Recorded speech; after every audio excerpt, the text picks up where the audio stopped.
सुंदस मुबीन हमारे साथ मौजूद हैं। आइए इनसे बात करते हैं और जानते हैं कि ये यहाँ तक कैसे पहुंची। इतना बड़ा जो ओलंपिक्स का 3rd गेम है, ये नेशनल ओलंपिक्स का 3rd नंबर पे गेम है जिसे रिप्रेजेंट किया गया था। ओके। अभी भी कराची में वो नेशनल लेवल पे ही है क्योंकि ये बाकायदा बुलेट का काम करती है। ओके।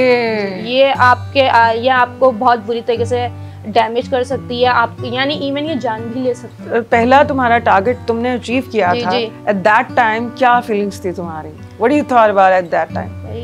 दुनिया फतह कर ली, अब तो सब कुछ कर सकते हैं। यानी मैं फिर अपने फ्रेंड्स को खुद ये कहना चाहिए, वो करती थी पंगा मत लेना, यानी ना हमारी यंग जनरेशन को कोई मैसेज देना चाहोगी?